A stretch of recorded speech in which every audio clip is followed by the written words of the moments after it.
Hi, I want to talk to you today about some definitions. Project Magi, the organization that I founded and work for, is a not-for-profit social enterprise. I want to break that down and explain to you why we use that terminology and how I think it should be defined versus how it might be defined in a broader context to people who may not have thought about this so deeply. Let's start with that first part of the word. Not for profit. This gets thrown around a lot, and there are many not-for-profits operating in the world. Some do well, and some don't do well.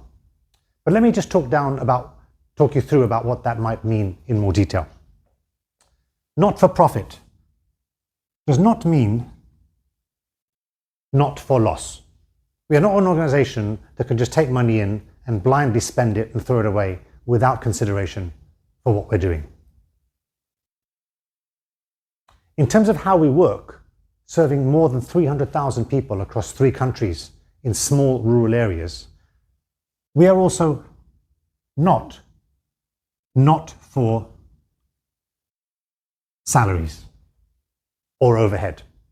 Indeed, we have great people working for us. They work tirelessly to make impact in the field, and they should be rewarded as if they were working out in the normal world.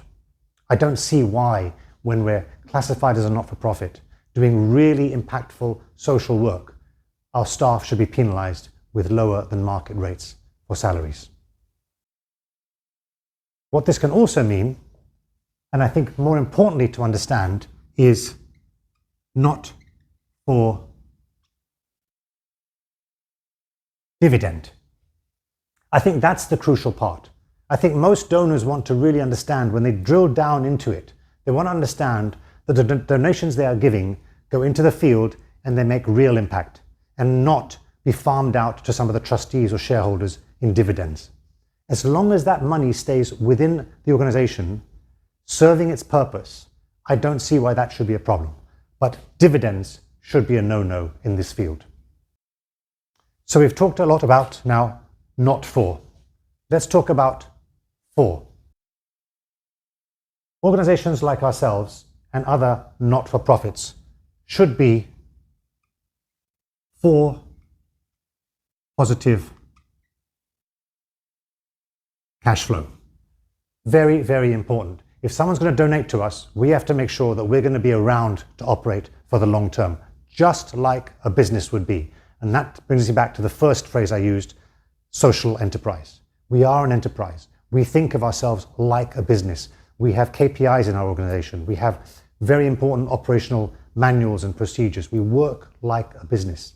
The only difference in the definition is that we don't dividend out any surpluses that we might make.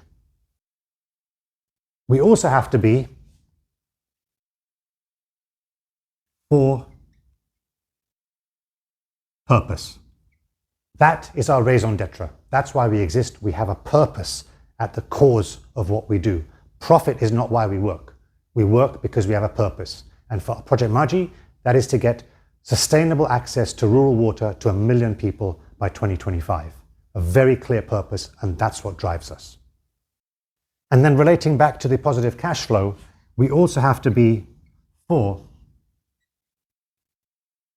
sustainable, and I throw this word around a lot as well, for sustainable impact. Because we don't want to do what we do today and walk away tomorrow. We build water solutions for communities in rural Africa. Building the assets out, I always say, is only step 1 of our journey. We then have a 3, 5, 10-year, 20-year horizon where we have to keep on looking after the assets that we put in. If we provide water to a community today, we have to be there for the long term to make sure that that ensures a thriving community for the longer term. Sustainable impact is what we should be talking about. And lastly, very critical for me, it's going to go into red. We are for value. When we go into a community, it costs us about $20,000 to install a solar-powered kiosk into that village. That installation provides about 1,000 people with sustainable access to water for the foreseeable future, transforming those communities, giving them social, tangible impact that you can quantify. Many calculations say that you get 7 times the financial return on that, but that goes to the community, not into an investor's pocket. When I tell people that it costs $20,000 to install a kiosk, in a village of 1,000 people, that is $20 per person to transform lives. And I get asked to break that down. And what is the percentage of overhead that comes in that bill of materials? But let me tell you, if you go out and you spend $1,000 on an iPhone, you know damn well it doesn't cost Apple $1,000 to make that phone. But you happily pay it because you deem that to be good value. I believe what we and all organizations in our field have to operate on is a good value proposition.